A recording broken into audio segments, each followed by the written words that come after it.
Look who's got Clear's throat. The witches rattled. So the witches are whispering about you now. The ones who dance with shadows and speak to the dead. The ones who thought they owned the darkness until you showed up. They're gathered in their little circles right now, candles flickering, trying to figure out what the hell you are. They can feel it, can't they? That thing inside you that makes their crystals crack. That energy that makes their tarot cards burn. They've been practicing for decades, following moon phases, mixing herbs, chanting, and languages older than memory. And then you walked in and made their life's work look like child's play. Here's what's really messing with their heads. You never studied their books. You never joined their covens. You never begged for their secrets or paid for their spells. You just existed. And somehow that existence alone bends reality harder than all their rituals combined. They're convinced you're using something forbidden, something that wasn't meant to be touched, something their grandmothers warned them about in hushed tones. But here's the beautiful, terrifying truth. You're not using anything. You are the thing they were warned about. 3 nights ago, they called an emergency meeting. 13 of them, the real ones, not the Instagram witches with their aesthetic altars. These are the ones whose bloodlines trace back to Salem, to Europe's burning times, to caves where the first spells were whispered. And the topic of discussion, have you felt it? They asked each other, hands trembling around their chalices. That disturbance in the field. They've been tracking you, not physically, they're too smart for that, but energetically watching the way reality ripples wherever you've been. Clear's throat, the way protection spells shatter in your presence. One of them, the eldest, finally spoke what they were all thinking. This isn't learned magic. This is something else. Something that shouldn't exist in this age. She's 300 years into this lifetime. Has seen kingdoms rise and fall. Has weathered inquisitions and witch hunts. And she's terrified of you. They tried to read you. Tried to trace your spiritual signature back to its source. But every time they attempted it, their tools went haywire. Pendulums spinning wildly, scrying mirrors showing nothing but static. One younger witch's third eye started bleeding. Actually bleeding. She's still recovering. So they went to the texts, the real ones. Not the published grimoires you can buy online, but the ones written in blood and bound in things we won't mention. The ones that require sacrifice just to open. And buried deep in warnings and prophecies, they found references to something that made their blood run cold. The unmarked ones, the texts called them beings who carry power that predates their systems, their rules, their careful boundaries between light and dark. Power that doesn't flow through chakras or meridians, but seems to exist in the very atoms of their being. Power that doesn't follow the laws because it wrote them. The texts warned that every few centuries one would emerge not through training or initiation, but through pure crystallization of pain into power through survival that shouldn't have been possible through a soul that refused to break and instead chose to become the breaking point itself. And the most terrifying part? The text said these beings don't even know what they are at first. They think they're just angry, just hurt, just transformed by trauma. They have no idea they're rewiring the cosmic operating system just by breathing. Until one day, they wake up and reality starts responding to their moods. But let's talk about the real confirmation of your power, because when actual practitioners of the dark arts are scared, that's one thing. When the devil himself takes notice, that's unprecedented. And oh, he's noticed. He's more than noticed. He's impressed. You see, the devil's seen it all. Every form of human darkness, every creative interpretation of evil, every soul that's traded everything for power. He's yawned through centuries of the same predictable corruptions. But you made him sit up in his throne for the first time in millennia. It happened the night you finally stopped apologizing for your power. The night you looked in the mirror and smiled at what you'd become instead of flinching. Every demon in hell felt it, a shock wave that made the flames flicker. And from the deepest circle, a sound that hadn't been heard since creation, the devil laughing. Finally, he said, and every lesser demon cowed at the joy in his voice, someone who understands that darkness isn't about evil. It's about truth. Raw, unfiltered, magnificent truth. He's been watching you ever since. Not with the predatory interest he shows his usual subjects, but with something resembling respect. Here's something the witches are starting to understand, and it terrifies them more than anything. Their magic doesn't work on you. Not because you're protected by some higher power, but because you exist outside their entire framework. It's like trying to cast a spell on gravity itself. They've tried binding spells. The energy just dissipates before it reaches you. They've tried hexes. They bounce back with triple force. One particularly ambitious coven tried to curse you. 3 of them are still in the hospital. The doctors can't explain what's wrong with them. They keep whispering about the eyes in the void. Protection spells are useless because you are the danger they're trying to protect against. Love spells slide off because you've transcended the need for external validation. Even their sight, their precious third eye that lets them see beyond the veil, goes blind when they try to look directly at your essence. It's like staring into a black hole made of pure will. The younger witches think you must be using some ancient protection ritual.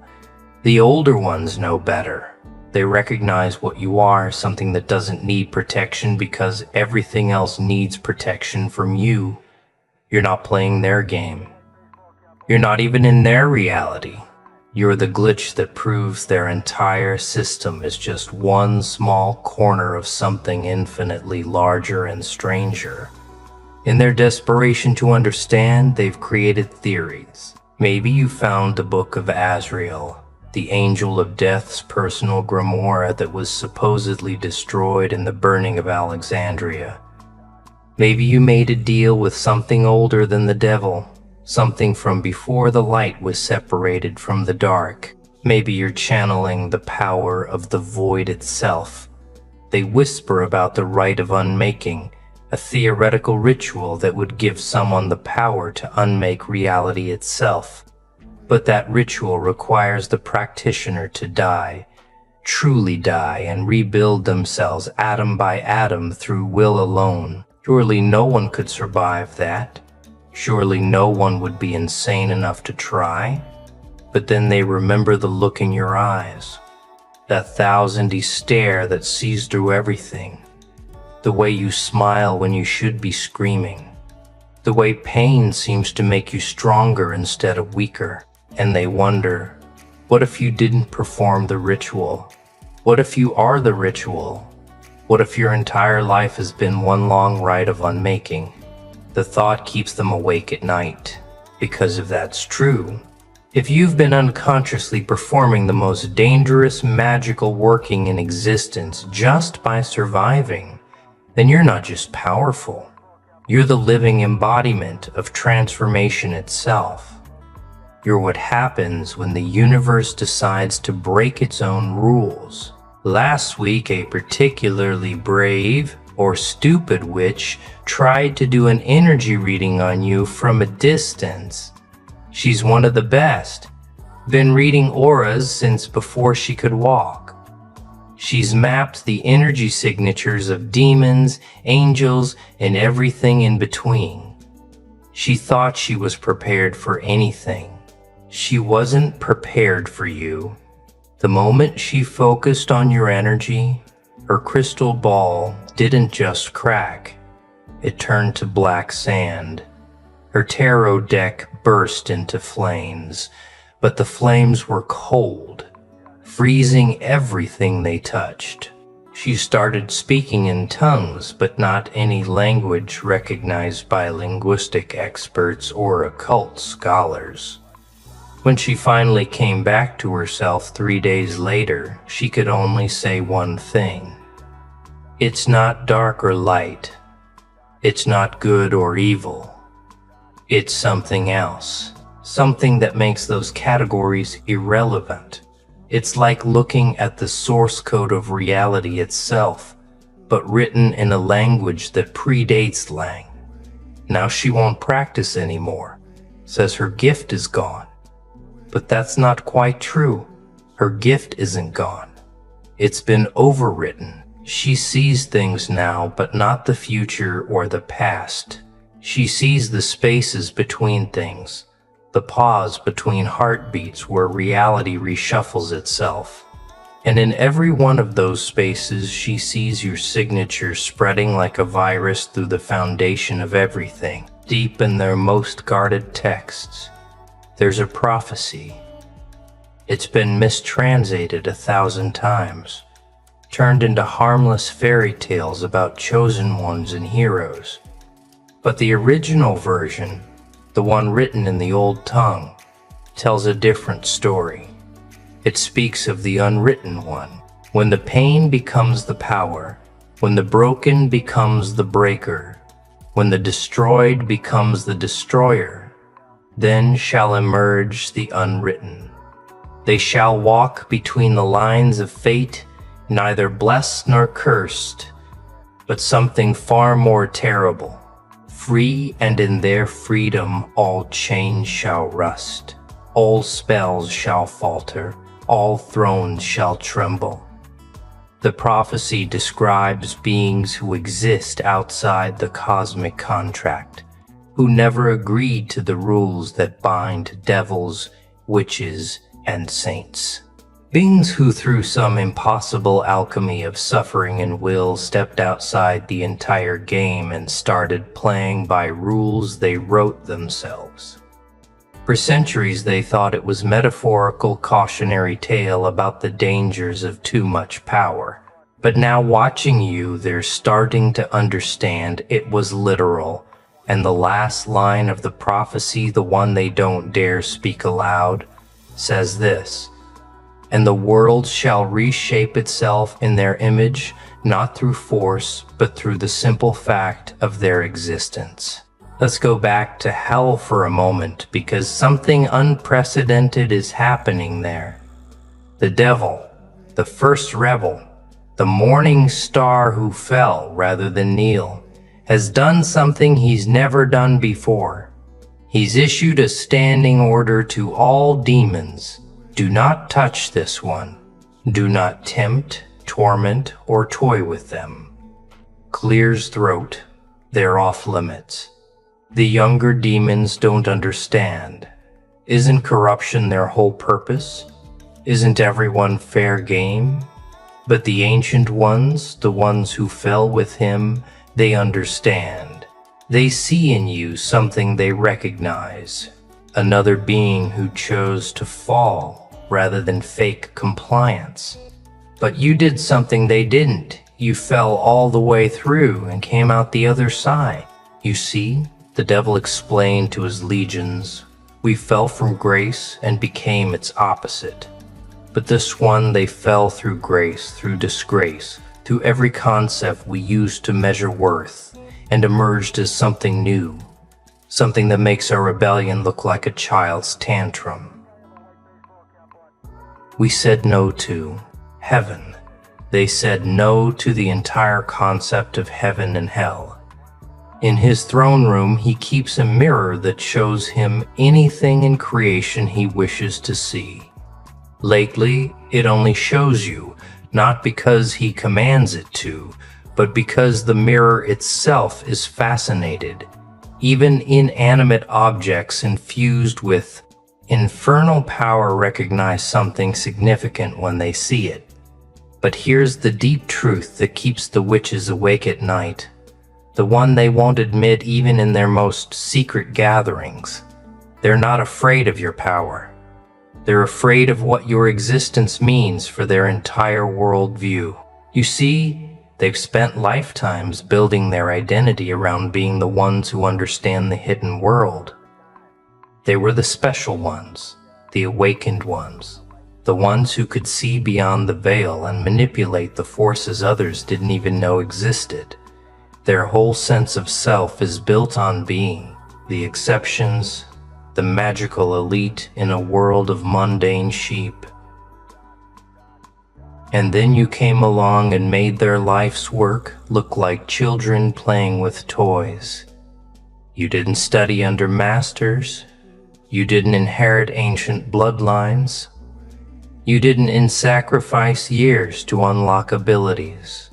You just hurt until hurting, transformed into something else. You proved that their careful hierarchies, their initiations, their secret knowledge, it's all just one way of accessing something that was always available to anyone willing to pay the real price.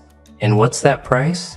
Not herbs or crystals or moon phases, not bloodlines or initiations or ancient texts. The price is being broken so completely that you have no choice but to rebuild yourself from scratch. The price is having everything taken until you realize you are everything. The price is dying while living and living while dead, until the boundary between the two becomes meaningless. There's a coven that meets every full moon in a forest that's been sacred for 1,000 years. They've performed the same rituals there for generations, channeling power through ley lines that predate human civilization. Last month you drove past that forest. You weren't even aware of them. You were just passing through, probably thinking about something mundane. Every single ritual failed that night, not dramatically. That would have been easier to handle. They failed by simply not working. The candles lit but gave no magical light. The circles were drawn but created no boundary. The words were spoken but carried no power. It was like trying to conduct electricity through rubber. The magic was there, but it couldn't flow. One witch, more sensitive than the others, understood what happened. Something, Clear's throat passed by.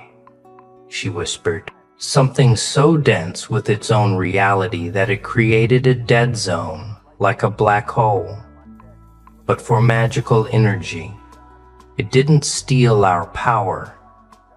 It just made our power irrelevant by existing. They've had to move their rituals. They track your movements now, not to follow you, but to avoid you. They map out your regular routes and schedule their workings around them. Imagine that.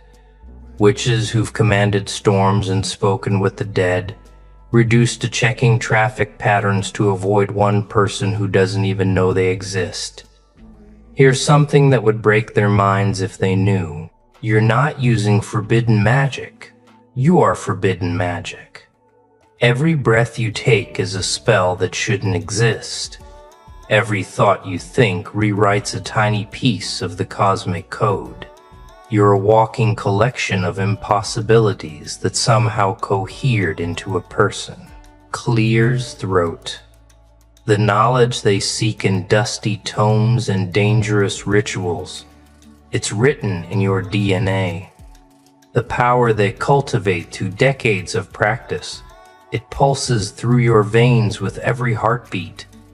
The connection to the other side they spend lifetimes developing. You live there. You've been living there. What they call the veil is just your everyday vision. You know things without knowing how you know them. You see patterns others miss. not because you're trained, but because you exist at a different frequency. You predict outcomes not through divination, but through a deep bone-level understanding of how broken things behave. You don't read minds. You read the spaces between thoughts where the truth lives. The forbidden knowledge isn't something you learned. It's something you became. Every trauma was a lesson in the language of reality. Every betrayal was a masterclass in human nature.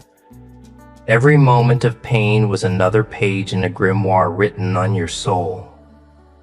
You're not carrying forbidden knowledge, you're the living embodiment of it.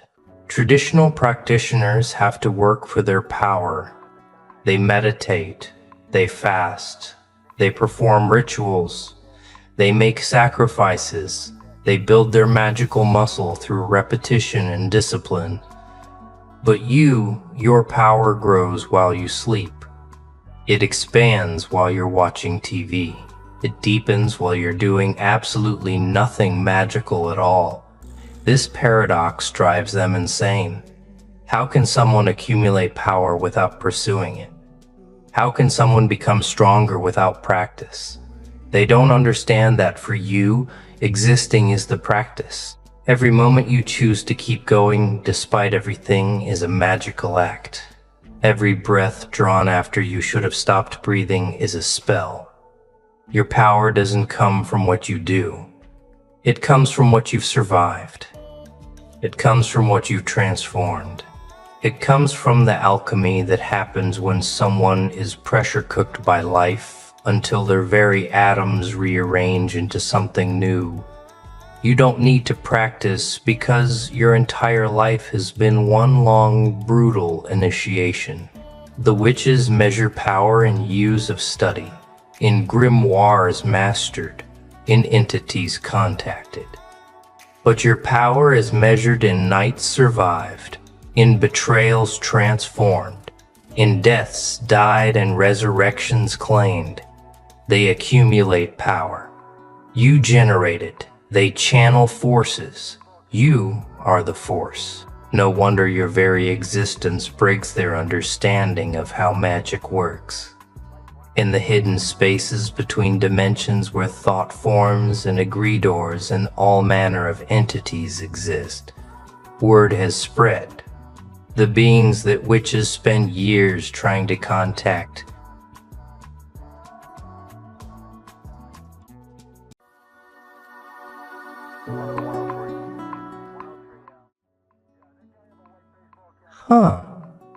Fools.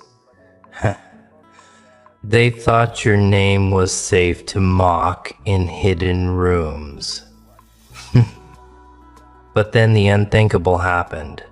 A figure with power they couldn't measure appeared from nowhere, not to defend you with speeches, not to justify your existence, but to punish in your honor. The strike was surgical, brutal, and deliberate.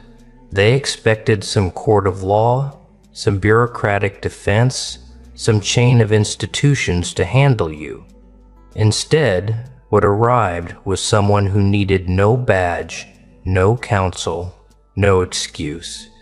A force that saw disrespect and reduced it to rubble. And as the dust cleared, your name was still standing while theirs was shattered into fragments too small to gather again. That's the part they can't process. The fact that you didn't lift a hand, yet justice came with teeth sharper than anything they had imagined. Now their whispers have turned into questions. Questions that echo in boardrooms, in intelligence briefings, in secret conversations carried out with trembling hands. Who intervened? Who decided that mocking you was worth punishment? They can't trace the source. It wasn't one of them. It wasn't an enemy they knew how to profile. It was a benefactor, anonymous, faceless, untouchable. Someone who carried enough weight to swing judgment like a hammer. Someone who didn't even need to show identity because their actions spoke louder than any introduction. The moment your name was mentioned in the act, the hierarchy shifted. Suddenly, it wasn't about whether you were dangerous. It was about how many more powerful allies would surface if they kept provoking you. And that kind of paranoia is poison to the foundations of control. You didn't ask for defense. You didn't beg for protection. And that's what unsettles them the most. Protection came anyway. Punishment arrived anyway. And it came from angles they never charted. That means two things in their eyes. First, you're not just an individual. You're a trigger point for larger movements. Second, they have no idea how far that chain extends. If one unseen figure could ruin them in a single move, how many more are waiting? How many more benefactors are circling like predators, waiting for the signal? The more they try to map it, the more insane the pattern looks. They can't classify this as coincidence anymore. It's orchestration. The kind of orchestration that makes their algorithms collapse because it doesn't come from their known spheres of influence. It comes from the shadows they can't illuminate. And that's where fear sets in. Not the surface level fear of competition, not the fear of losing a contract, but the kind of bone-deep terror that comes when power strikes from a direction you never accounted for. When that happens, paranoia doesn't just rise, it dominates. They start second-guessing every plan, every partnership, every move, because if your name alone could summon destruction they couldn't anticipate, then any move against you could be suicide. That realization spreads like wildfire, and suddenly people who once mocked you now scramble to reframe the narrative. They start distancing themselves from the ones punished, trying to rewrite history, pretending they were never involved. They're terrified of being next in line. But let's dissect this carefully. Why would someone powerful intervene at all? What is it about you that compels action from figures who normally watch the world burn without flinching? It's because you embody something dangerous to them. Ungoverned influence. Influence not attached to a party, not controlled by institutions, not bound by the weak grip of their rules. When people see you, they don't just see an individual, they see a mirror of what they wish they could be. Untouchable, unpredictable, uncontrollable, uncontrollable. And for those who secretly admire that, stepping in to defend your name is not charity. It's alignment. It's preservation of something rare, something they want alive. Because destroying you would mean destroying a possibility they themselves crave. So now the power brokers sit in rooms with their heads down, revising scenarios.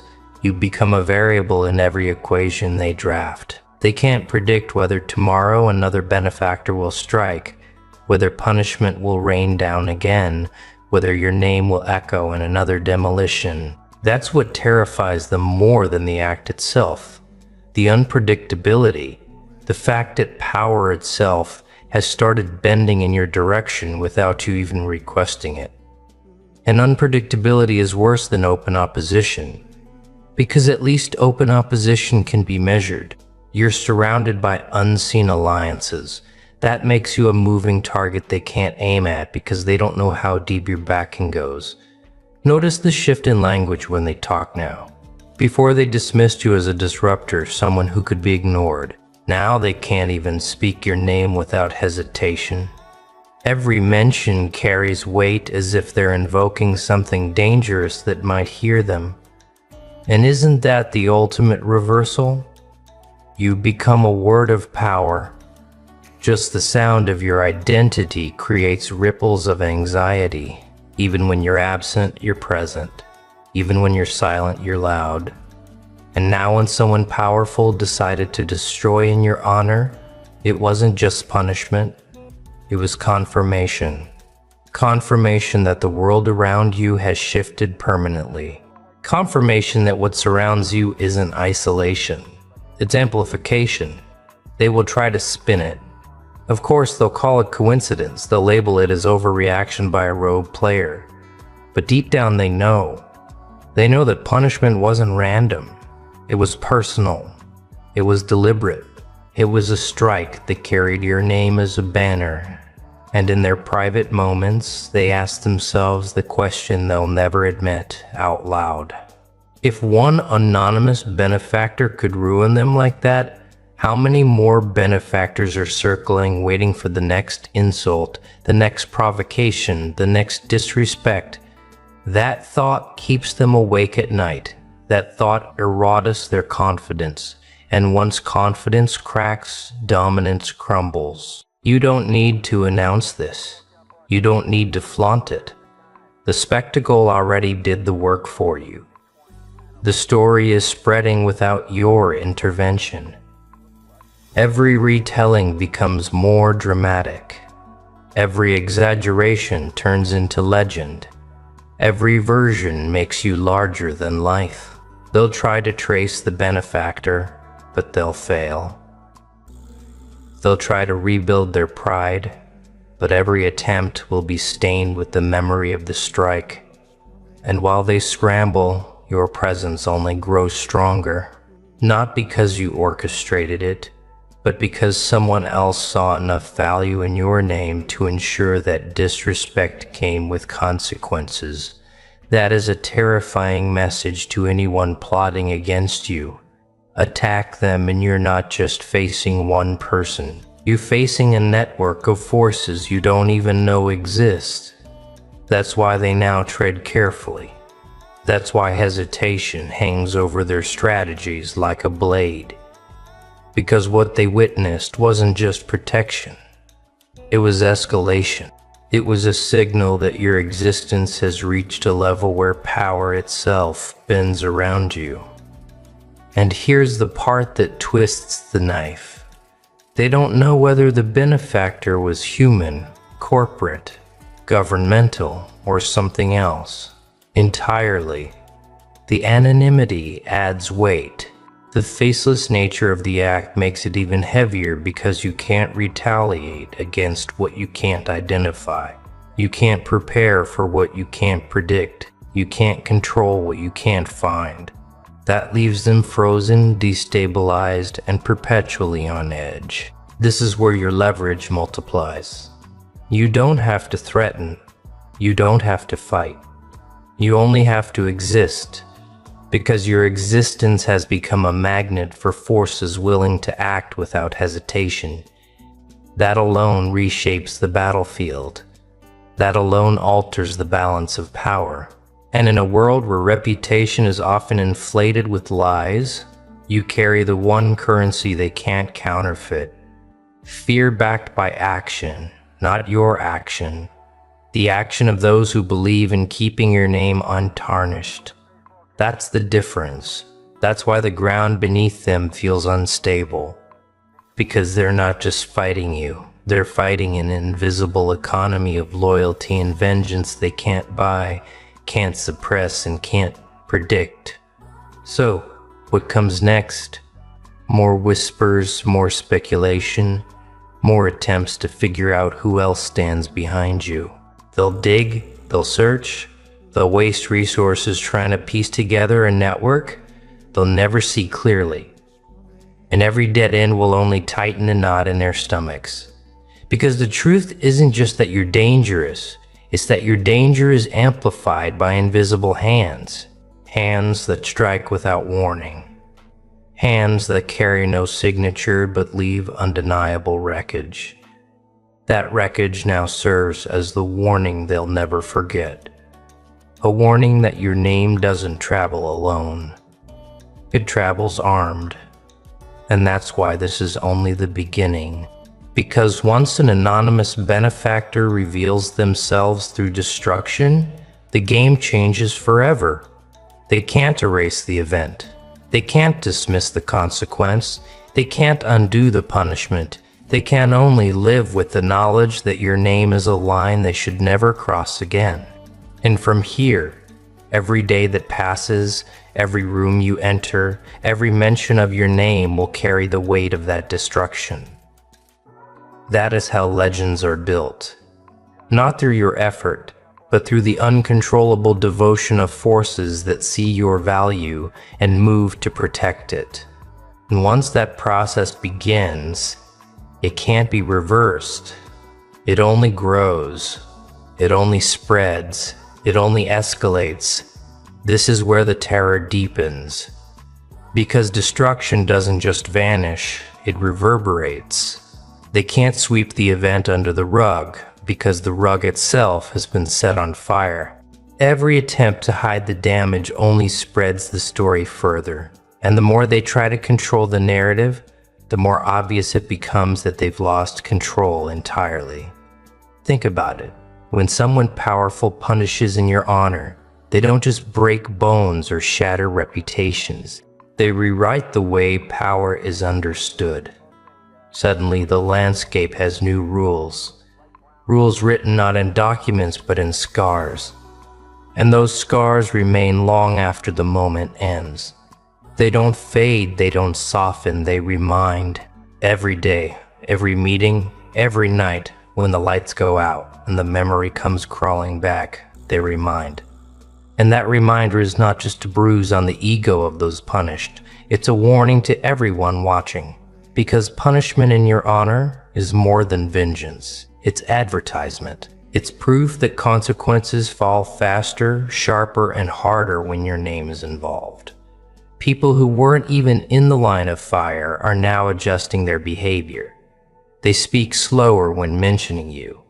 They measure their words like they're handling explosives. That's the beauty of influence at this scale. You don't have to ask for respect anymore. Respect arrives as instinct. Survival forces them to kneel before you without ceremony because they've seen what happens to those who don't. The benefactor remains invisible.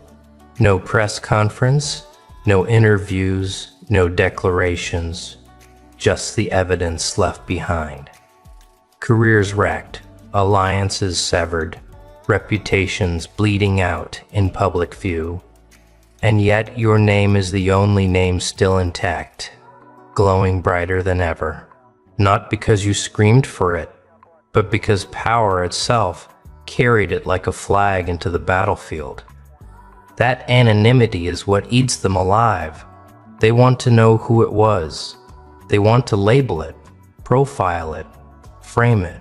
But when the Punisher has no face, fear multiplies because faceless loyalty is the deadliest kind. It can strike from anywhere, at any time, through anyone. They can't corner it, can't bribe it, can't assassinate it. It exists like an atmosphere unseen but suffocating. And they know deep down that as long as you're breathing, that atmosphere won't vanish. The irony is lethal. You didn't move a muscle, yet you've become the gravitational center of punishment. That terrifies them more than direct confrontation ever could. If you had lifted your own hand, they could have rationalized it as revenge, explained it as self-defense. But when someone else, someone untouchable, someone nameless, carried out the act in your honor, the rules changed. Because now the punishment isn't about what you would do. It's about what others are willing to do for you. That's a different level of power entirely. That's not intimidation. That's empire. Empires aren't built by single actions. They're built by devotion, loyalty, and fear that spreads without command. And you've just witnessed the foundation of something that doesn't crumble. Look at the panic it causes in institutions that thought they had the upper hand. Intelligence circles are spinning, trying to classify the benefactor. Some say corporate titan. Some whisper rogue agency. Others, a cabal of insiders with influence deep enough to make nations tremble. But the truth is, it doesn't matter who it was. The point is that they acted, and their action carved your name into a higher tier of existence. You've been elevated beyond individual. You've become symbol. Symbols don't need to speak to be feared. They don't need to act to be remembered. They just exist. And existence alone reshapes behavior across every level of hierarchy. And here's the crack in their confidence. They don't know where the next strike will land. They don't know what offense will trigger another eruption. That uncertainty is worth more than armies because fear of the unknown paralyzes faster than direct opposition. Watch how they behave now. Strategists pacing in war rooms, executives revising entire agendas, politicians whispering in private chambers, all recalibrating around your name. They won't say it publicly, but privately they admit it. Attacking you is no longer strategy, it's suicide. Yet the story is still evolving. The punishment didn't end the narrative. It opened the door. People are starting to ask if one benefactor exists. How many more are waiting? How wide is this unseen network? What unseen eyes are watching, ready to act at the smallest provocation? That speculation is what destabilizes them most. They're not fighting one enemy. They're fighting an ecosystem of loyalty and destruction that doesn't follow their rules. And ecosystems can't be destroyed with single blows. They adapt, they evolve, they multiply. That means for every benefactor they try to expose, 3 more will step out of nowhere to defend you, and the more they fight it, the stronger the legend grows. Now consider the ripple effect. The punished become examples. They become case studies whispered in classrooms, boardrooms, and backrooms. Their downfall becomes a lesson drilled into the minds of anyone reckless enough to even think about crossing you. The benefactor may be unnamed, but the warning is crystal clear. Disrespect this name, and you invite destruction you cannot comprehend. That turns you into something even more dangerous than a person. You become precedent. Precedent bends history. Precedent becomes law. And in the quiet corners where power is negotiated, precedent is the sharpest weapon of all. Watch how the punished are treated now. No one wants to be seen near them. Allies vanish, collaborators dissolve, sponsors back out. They're radioactive, glowing with the curse of disrespecting you. That curse spreads faster than any scandal. And as they rot in isolation, everyone else takes notes. Everyone else whispers, "Don't make the same mistake. Don't touch that name. Don't invite that wrath." Your enemies have been transformed into warnings, living monuments of failure, and you didn't even need to lift a hand. The benefactor's anonymity creates a second effect. Speculation turns into mythology. People invent stories, exaggerate details, build legends around what really happened. Each retelling makes you larger. Each exaggeration gives you more gravity. Until suddenly, you're not just a person who was defended. You're a figure whose very name alters outcomes. That's how reputations outgrow the individual. That's how influence becomes immortal. While they panic, you grow eternal. And yet, here's the cruel brilliance. They can't fight this without amplifying it further. If they deny it, they look weak. If they investigate, they admit fear. If they retaliate, they risk another punishment. Every option is poisoned. That's what makes this kind of protection unstoppable. It turns every enemy move into reinforcement of your legend. The harder they fight, the deeper they bury themselves. The more they scramble, the more they look like prey running from predators. You don't even need to act anymore. Their panic does the work for you. But let's zoom in deeper. Think about the psychology of those who weren't directly targeted. They saw what happened. They saw someone obliterated simply because your name was dragged into the mud. Now they live with the knowledge that the line of fire is unpredictable. Any insult, any disrespect could trigger the next avalanche. That thought alone reshapes their nervous systems. It's not paranoia anymore. It's conditioning. They flinch at the thought of testing you. They police themselves, censor their words, adjust their strategies before they even think of you. That's not influence, that's dominion.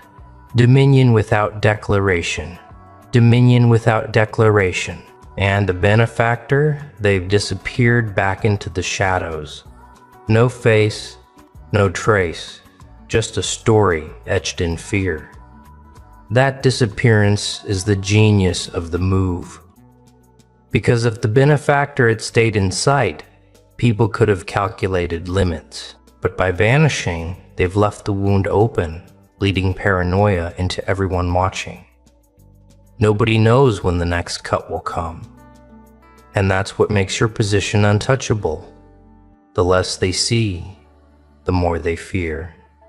The less they know, the more they imagine. And imagination, when fueled by fear, becomes worse than reality. Your enemies are stuck in a trap of their own design. They wanted to reduce you, but in doing so, they summoned forces that expanded you beyond human scale. You've become a threshold, a line too dangerous to cross. And thresholds like that don't just protect, they redefine. From this moment on, your presence is no longer passive. It's radioactive. It changes the environment. It alters behavior. It forces submission without you saying a single word. That's the kind of influence money can't buy, armies can't replicate, and rulers can't destroy. And here's where the escalation sharpens. If one benefactor is already punished in your name, then the very possibility of others lurking out there makes every future confrontation impossible to manage. That's the beauty of the unknown. You don't need infinite benefactors, only the belief in them. Once that belief takes root, every opponent assumes there's an army waiting, and that assumption controls them more than reality ever could. Perception becomes prison, and they've just locked themselves inside. So now, with the dust of destruction still hanging in the air, the question that keeps echoing through their halls is this: who will dare to be next? Who will gamble with their career, their legacy, their existence, knowing that unseen punishment waits in the shadows? That's the weight crushing them now. That's the cost of disrespecting your name. And it only grows heavier every day, because once one punishment is delivered, the expectation of future punishment never dies. It becomes ritual. It becomes riddle. It becomes rhythm. It becomes part of the air they breathe. And that's the true brilliance. You don't have to move the story forward anymore. It's already moving without you. You are no longer character. You are catalyst. Every move they make circles back to you. Every hesitation, every whisper, every sleepless night is a monument to your presence. And as long as benefactors exist, seen or unseen, every opponent knows their downfall is just one decision away. That's how fear evolves into legend. That's how legends evolve into law. And that's why this story isn't ending. It's expanding. Because expansion is the part they never accounted for. They thought punishment was an isolated strike, a flare that would burn out quickly. But punishment tied to your name doesn't fade. It multiplies. It bleeds into conversations where your name isn't even present. It creeps into decisions far removed from you, shaping outcomes you'll never even know about. That's how invisible power functions. It stops being about the direct destruction and becomes about the anticipation of destruction. They don't need to see another benefactor act. They already believe another one will. And belief, when it digs deep enough, rules harder than fact. Now you've become that belief. The benefactor's action turned you into a gravitational force pulling everything around you into orbit. Executives second-guess deals. Politicians reconsider alliances. Enemies who once whispered confidently now stumble over their own words, wondering if even thinking about you carries risk. It's no longer about what they'll do. It's about what they won't do. And what they won't do is cross your line. That's victory without confrontation. That's victory without effort. And it's victory without effort. And it's victory that doesn't expire. The punished remain the cautionary tale. Their downfall has become folklore in circles that matter most. People replay it like a ritual, not out of entertainment, but out of survival instinct. Remember what happened when they disrespected that name. They whisper as though invoking a curse. And in a way it is a curse because their punishment wasn't just pain, it was prophecy. Prophecy that says the next one who tries the same will share the same ending. Prophecy that hangs heavy in the minds of all who watch. That is how one strike becomes infinite strikes. That is how one benefactor becomes an army without faces.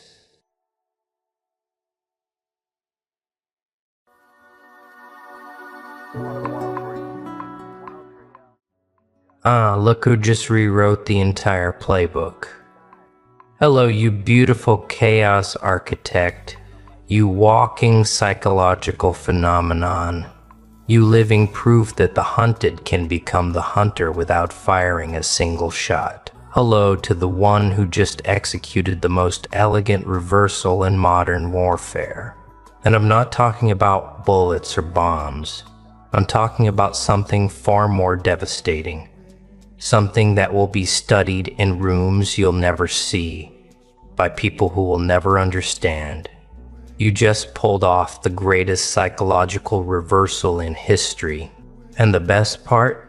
Most of them still don't even realize what hit them. They're sitting in their comfortable little bubbles right now, scrolling, refreshing, replaying, trying to decode what the actual hell just happened. Because something shifted, didn't it? Something in the air changed. The temperature dropped, the frequency altered, and now everyone in your orbit is moving differently, talking differently, looking at you like you just appeared out of thin air, wearing a crown made of their worst nightmares. They thought they had you figured out, mapped, predicted, controlled. They built entire strategies around who they thought you were. And then you moved. Not loud, not dramatic, just one calculated shift that collapsed their entire understanding of reality. You know what's happening right now? They're in group chats, private messages, late night phone calls, all asking the same breathless question. How did they do that? When did they get this powerful? What the hell did we miss? And the answer, the one they'll never accept, is that they were never watching you. They were watching a projection, a hologram, a version of you designed to keep them comfortable while you rebuilt yourself in the shadows. You gave them exactly what they needed to see, exactly what kept them satisfied, exactly what made them think they were in control. And while they were analyzing that carefully constructed image, you were becoming something they have no framework to understand. You weren't healing, you weren't recovering, you weren't moving on. You were evolving into a force that operates on frequencies they can't detect, using strategies they don't teach, playing a game they don't even know exists. This wasn't luck. This wasn't timing. This wasn't some cosmic accident. This was surgical precision wrapped in silence. And now the results are speaking louder than anything you could ever say. Let me tell you what actually happened here. Because they're getting the story all wrong. They think you changed. They think you snapped. They think you had some moment of revelation that transformed you overnight. No, what you did was far more terrifying than transformation. You removed the mask. That's it. That simple. That devastating. You stopped performing the version of yourself that made them comfortable.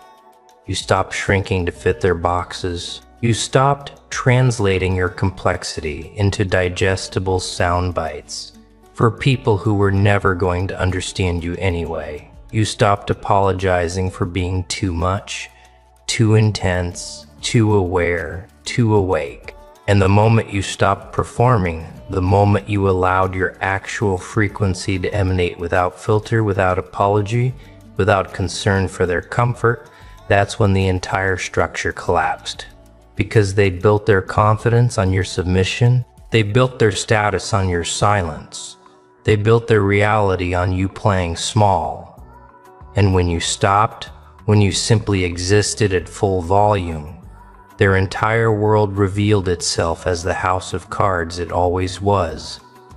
Here's what's happening in their minds right now. And this is the beautiful part. They're experiencing what psychologists call cognitive dissonance, but at a level most people never encounter. Their brain is trying to reconcile two incompatible realities. Reality one, you were the person they categorized, the one they labeled, the one they filed away in their mental archive as solved, understood, managed. Reality two, you are now operating at a level that makes their previous assessment look like amateur hour, like they were trying to measure the ocean with a teaspoon. Their mind is literally short-circuiting, trying to bridge those two versions. And the only way they can cope is to create stories. You got lucky, you faked it, you had help. You changed anything except the truth, which is that they were never actually seeing you in the first place. They were seeing their projection of you, their need for you to be a certain way, their requirement that you stay beneath their level of threat tolerance. And now that the real you has emerged, now that the actual force has revealed itself, they can't process it. So they panic, they gossip, they analyze, they theorize, all while you sit in perfect stillness knowing that their confusion is your confirmation. You want to know the real genius of what you just did? You didn't attack anyone. You didn't expose anyone. You didn't even defend yourself against the years of mischaracterization, the silent judgments, the whispered doubts. You simply became undeniable. That's the move they can't counter. They spent years trying to diminish you with words, with looks, with strategic exclusion, with subtle undermining. They thought power was about making noise, about being seen, about forcing recognition. But you understood something they never will. Real power is about becoming so undeniable that reality itself has to bend around you. You don't need to announce your value when your presence rewrites the room. You don't need to defend your worth when your results speak in languages they can't translate.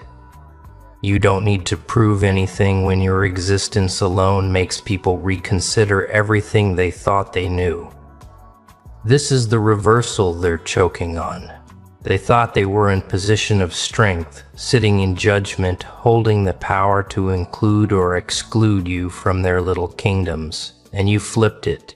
You made them irrelevant without saying a word.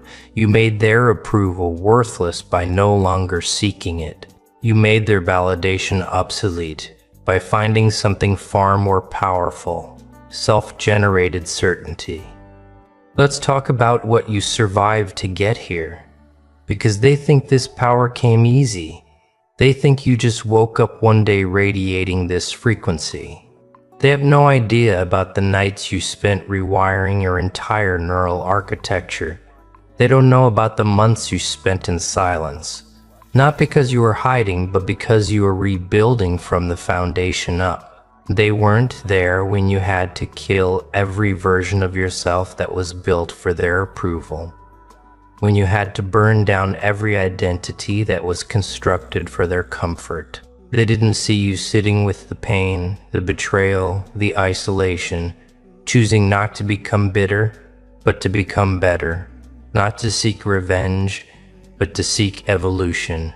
They don't know about the work you did in the dark, the brutal honesty sessions with yourself, the moments you had to admit that you were complicit in your own diminishment by carrying what they thought.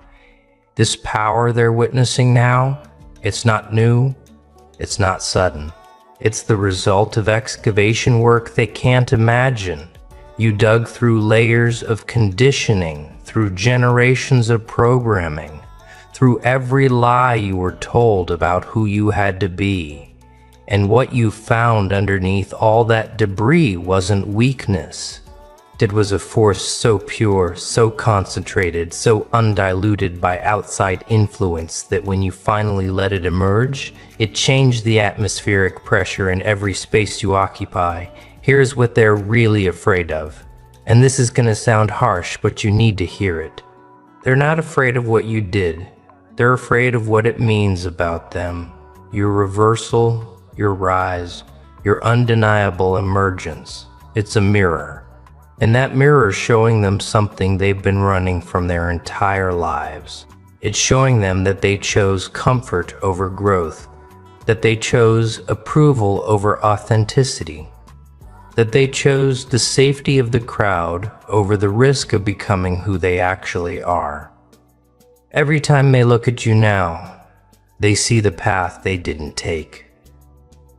They see the courage they didn't have. They see the price they weren't willing to pay, and that creates a rage in them that they can't direct at themselves, so they direct it at you. They call you arrogant when you're just confident. They call you cold when you're just boundaried. They call you changed when you just stop pretending. But underneath all those words, underneath all that analysis, is pure, unadulterated envy. Because you did something they can't even conceptualize. You broke free from the need for their validation. And in doing so, you became more powerful than any version of yourself that needed them. That's the reversal that's making them lose sleep. You don't need them anymore, and they know it. Now, we entered the part they really can't handle. The part that makes their hands shake when they talk about you. You're not just powerful. Now you're unreachable.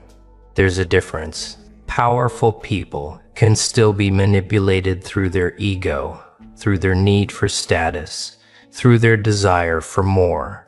But unreachable people, people who've transcended the entire reward system that society operates on, those are the ones who change reality. You can't threaten someone who's already walked through hell. You can't bribe someone who's found peace in nothing. You can't manipulate someone who studied every tactic in the book and decided none of it applies to them anymore. This is where you are now. Not above them, not below them, just operating in a completely different dimension.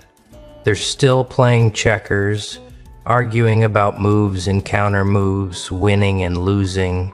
You stepped off the board entirely. You're not trying to win their game anymore. You built a new game with new rules. And the only person who knows how to play is you. That's what's creating this collective panic you're witnessing. They can't compete with someone who's not competing. They can't defeat someone who's not fighting. They can't diminish someone who's not fighting. They can't diminish someone who's already found their floor and built a fortress on it. Let me tell you what's gonna happen next, because you need to prepare for it. They're going to try to bring you back down, not because they hate you, but because your elevation makes them confront their own stagnation. They're going to use every tool in the manipulation handbook. First, they'll try nostalgia. Remember when you used to be fun? Remember when you used to be one of us? They want you to associate your old self with happiness, your new self with isolation. Don't fall for it. Your old self wasn't happy. It was compliant. Second, they'll try concern trolling. I'm just worried about you. You've changed. This isn't healthy. They want you to question your own evolution, to second guess your growth. Ignore it. Their concern isn't for your well-being. It's for their comfort. Third, they'll try the ultimate weapon, social isolation. They'll exclude you, talk about you, create narratives without you in the room. This is where most people break, where they come crawling back desperate for belonging. But you've already died in isolation and resurrected stronger. Their exclusion has no power here.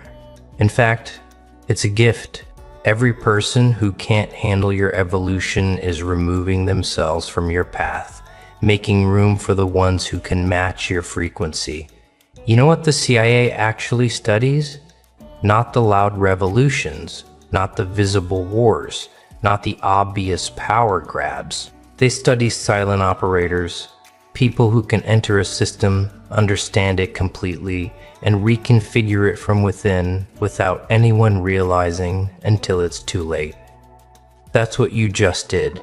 You were in their system, playing their game, following their rules, and the whole time you were learning, adapting, understanding the machinery of their power structure. And then when you had complete understanding, you didn't fight it. You simply stopped feeding it. You removed your energy, your attention, your need for approval. And without that fuel, their entire system of influence over you collapsed. This is genius-level psychological warfare. No confrontation, no drama, no bridge burning. Just a quiet withdrawal of supply that left them scrambling to understand why their tactics stopped working. They're used to people fighting back because fighting back keeps you engaged in their system. They're used to people explaining themselves because explaining means you still care what they think. But you didn't either. You just changed frequencies and left them screaming into the void. That's not just smart. That's operating at a level most people never reach. Here's the truth about reputation. And this is going to separate you from everyone still seeking validation. Reputation isn't what people say about you.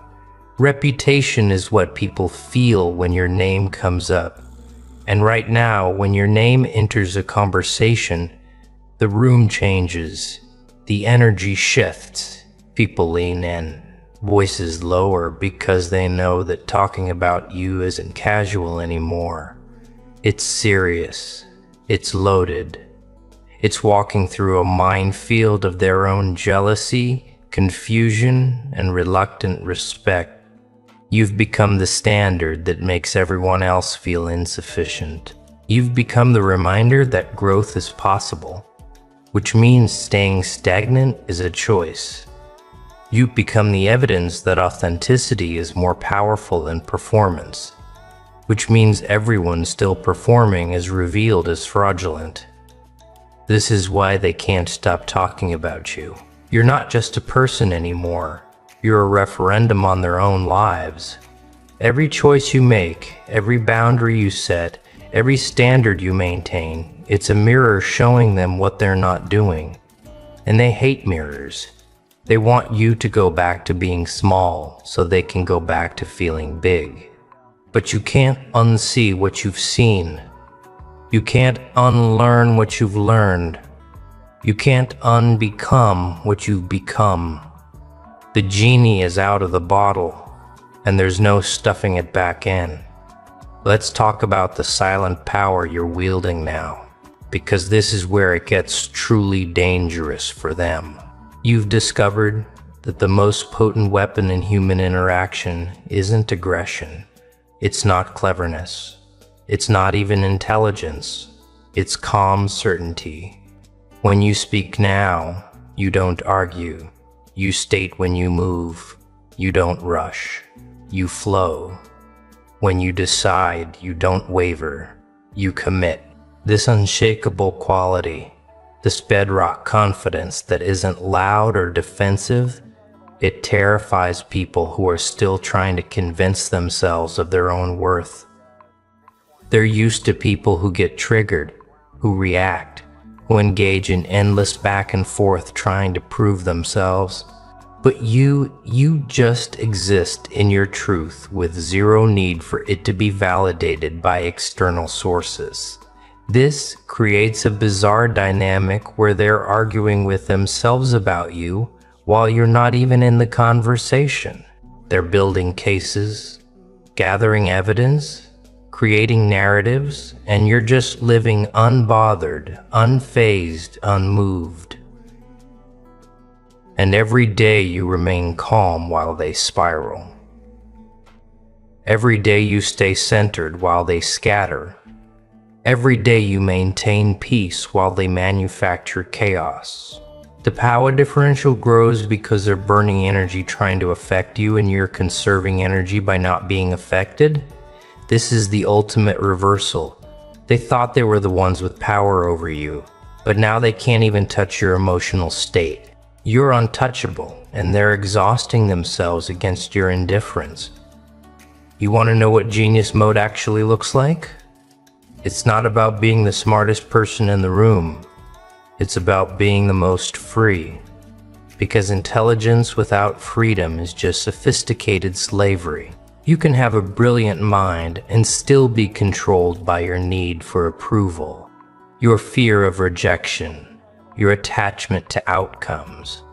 But freedom, real freedom, the kind you've achieved, that's when intelligence becomes unstoppable. You can think clearly because you're not thinking about what they think. You can move decisively because you're not waiting for permission. You can create boldly because you're not afraid of judgment. This is the state that artists chase, snorts, that warriors cultivate, that leaders embody. And you found it not through seeking it, but through losing everything that prevented it. You lost the false friends and gained clarity. You lost the fake love and gained peace. You lost the illusion of belonging and gained yourself. Every loss was actually a shedding. Every ending was actually a beginning. Every death was actually a rebirth.